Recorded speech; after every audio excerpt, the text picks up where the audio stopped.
कलाकार वियोगे कलाकार मानकर शोक पालन। ढेंकानाल जिला परजंग ग्राम आज को दीर्घ वर्ष बयसर बांछेश्वर नाट्य परिषद नाम अनुष्ठान रही। पार्वण ऋतुर आगमन में धरापृष्ठ को अल्प दिन मध्य दुर्गति नाशिनी माँ दुर्गा अवतरण करने को जाउथिबा बेले एही दशहरा पर्व अवसर में परजंग नाट्य परिषद कलाकार द्वारा गाँ चौपाड़ी प्रांगण में नाटक परिवेषण होगा जाउछि। गाँ दशहरा पर्व उपलक्षे आखड़ाशाल कलाकार द्वारा नाटक रिहर्सल जारी रही बेले शुक्रवार दिन अपराह्न समय यह अनुष्ठान जड़े पुराना कलाकार 61 वर्ष बयस देहांत घटी। पुरातन कलाकार तथा परजंग ग्रामर जुगल किशोर दलबेहरा देह किछि दिन धरी असुस्थ थिबारु से घरे पड़ी रही चिकित्सित हेउथिले। शुक्रवार दिन अपराह्न समय निज घरे मृत्युवरण करने शुणी नाट्य परिषद कलाकार माने तांको घर को जाई सभाधार उपरे पुष्पमाल्य अर्पण करी श्रद्धांजलि जणाइबा सह शेष दर्शन करथिले। संध्या समय आखड़ाशाल नाट्य परिषद सभापति विद्याधर सेठी, मैनेजर सर्वेश्वर दलबेहरा और नाट्य परिषद मुख्य संचालक तथा वकील संघर सभापति अशोक कुमार दलबेहरा आयोजन में शोक पालन करा जायतिला।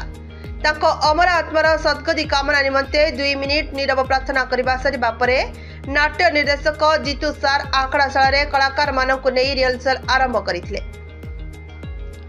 नाट्य परिषद कलाकार अजय कुमार बेहरा, संतोष कुमार साहू, प्रदीप कुमार साहू, अजय कुमार सामल, अविनाश बेहरा, नृसिंह चरण बेहरा समेत अन्य समस्त कलाकार उपस्थित थिले। आज बांछेश्वर नाट्य परिषद जड़े पुराना कलाकार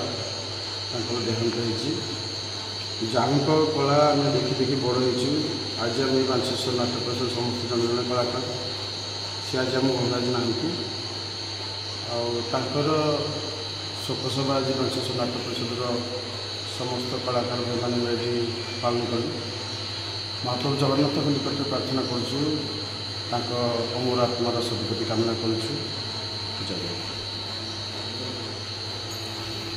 बांछेश्वर नाट्य परिषद आज जड़े वयोज्येष्ठ कलाकार परलोक हो जाए अवसर में समस्त कलाकार माने आज अमर आत्मार सद्गति निमंते 1 मिनिट नीरव प्रार्थना कर आत्मार सद्गति हो।